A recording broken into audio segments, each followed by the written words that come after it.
नमस्कार दोस्तों, स्वागत है आपका यमन जी के स्टडीज़ में।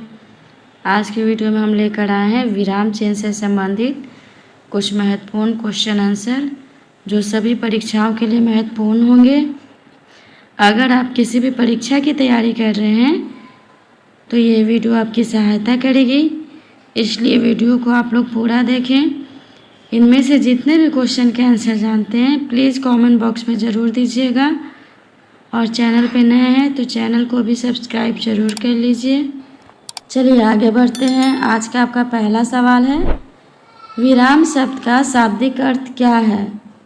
विराम शब्द का शाब्दिक अर्थ क्या है? आपके ऑप्शंस हैं ए ठहराव, बी चलना, सी लिखना, डी कोई नहीं। सही जवाब है ऑप्शन ए ठहराव। विराम शब्द का शाब्दिक अर्थ है ठहराव, आराम, रुकना। विराम शब्द संस्कृत के वी और रम शब्दों से मिलकर बना है। अगला सवाल है, अर्धविराम का निर्देशक चिन्ह है। बताइए इनमें से कौन सा अर्धविराम का निर्देशक चिन्ह है?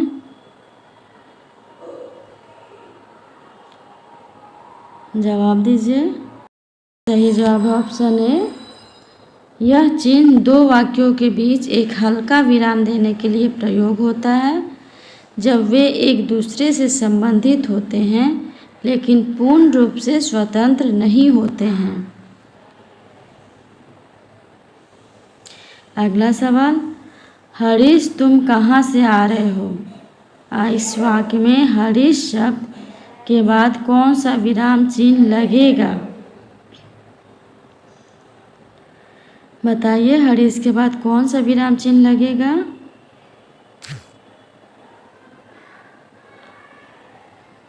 सही जवाब है ऑप्शन बी। इस वाक्य में हरीश के बाद अल्प विराम विराम चिन्ह लगेगा। अगला सवाल, किसी बड़े शब्द को संक्षिप्त रूप में लिखने में किस चिन्ह का प्रयोग किया जाता है? आपके ऑप्शन से ए लाघव चिन्ह, बी समता सूचक चिन्ह, सी लोप चिन्ह, डी विकल्प चिन्ह। जवाब दीजिए। सही जवाब ऑप्शन है लाघव चिन्ह। किसी बड़े शब्द को संक्षिप्त रूप में लिखने के लिए हिंदी में लाघव चिन्ह या संक्षिप्त रूप में बिंदु का प्रयोग किया जाता है। चलिए आगे बढ़ते हैं। अगला सवाल, निम्न में से विवरण चिन्ह का संकेत कौन सा है? बताइए विवरण चिन्ह का संकेत कौन सा है?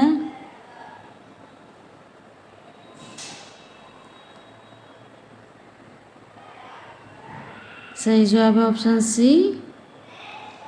विवरण चिन्ह का प्रयोग किसी बात को स्पष्ट करने, विवरण देने या किसी क्रम में विषय को प्रस्तुत करने के लिए किया जाता है। अगला सवाल, निम्न में कौन सा सत्य नहीं है? बताइए इनमें से कौन सा विकल्प सत्य नहीं है? इनमें से जितने भी क्वेश्चन के आंसर जानते हैं प्लीज़ कमेंट बॉक्स में ज़रूर दीजिएगा। सही जवाब है ऑप्शन सी पूर्ण विराम।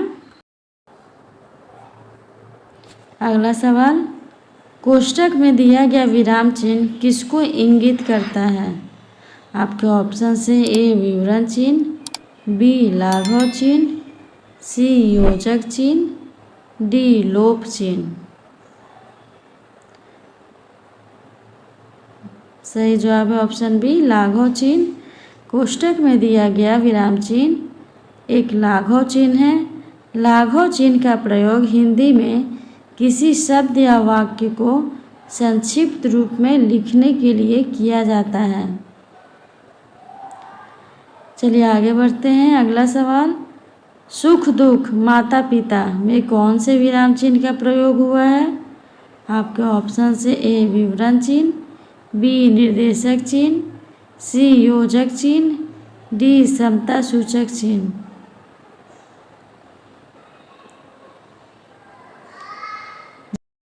सही जवाब है ऑप्शन सी योजक चिन्ह। सुख दुख और माता पिता में योजक चिन्ह का प्रयोग हुआ है।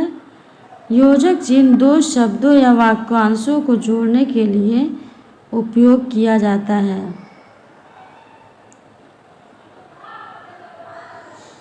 अगला सवाल, कोष्ठक में निर्धारित चिन्ह किसको इंगित करती है? आपके ऑप्शन से ए योजक चिन्ह, बी उद्धरण चिन्ह, सी निर्देशक चिन्ह, डी लाघव चिन्ह। चैनल पे नए हैं तो प्लीज़ चैनल को सब्सक्राइब जरूर कर लीजिए। सही जवाब ऑप्शन बी उद्धरण चिन्ह। उद्धरण चिन्ह एक विराम चिन्ह है जो किसी वाक्य या शब्द को उद्धृत करने या विशेष रूप से किसी शब्द या वाक्यांश को उजागर करने के लिए प्रयोग किया जाता है। अगला सवाल, द्वंद्व समास के पदों के बीच किस विराम चिन्ह का प्रयोग होता है? आपके ऑप्शन से ए विराम चिन्ह, बी योजक चिन्ह, सी अर्ध विराम, डी अल्प विराम। जवाब दीजिए। सही जवाब है ऑप्शन बी योजक चिन्ह। द्वंद्व समास के पदों के बीच योजक चिन्ह का प्रयोग होता है। यह चिन्ह दोनों पदों के बीच और या अथवा एवं आदि शब्दों को दर्शाता है। अगला सवाल, जब किसी के कथन को ज्यों का त्यों उद्धृत किया जाता है उसमें कौन सा विराम चिन्ह होता है? आपके ऑप्शन से ए विस्मयादि बोधक, बी अवतरण या उद्धरण, सी प्रश्नवाचक, डी निर्देशक।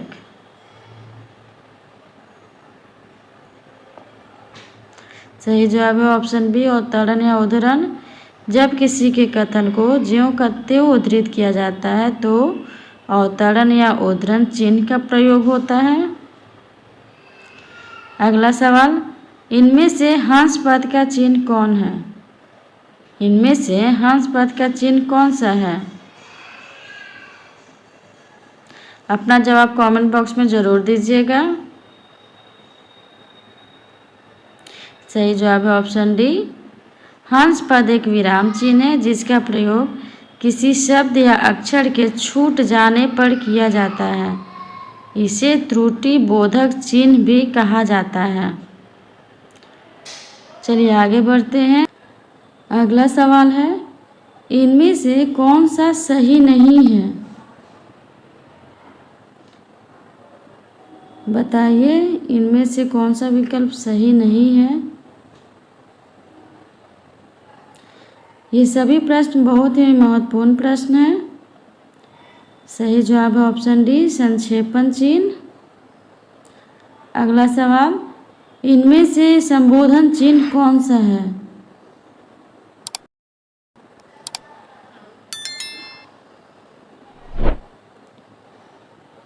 जवाब दीजिए संबोधन चिन्ह कौन सा है?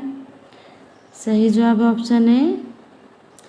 संबोधन चिन्ह एक चिन्ह है जो किसी को सीधे संबोधित करने के लिए प्रयुक्त होता है, जैसे हे राम तुम कहाँ जा रहे हो। अगला सवाल, किसी कठिन शब्द को स्पष्ट करने के लिए किस विराम चिन्ह का प्रयोग होता है? आपके ऑप्शन से ए विवरण, बी निर्देशक, सी कोष्ठक, डी उपविराम।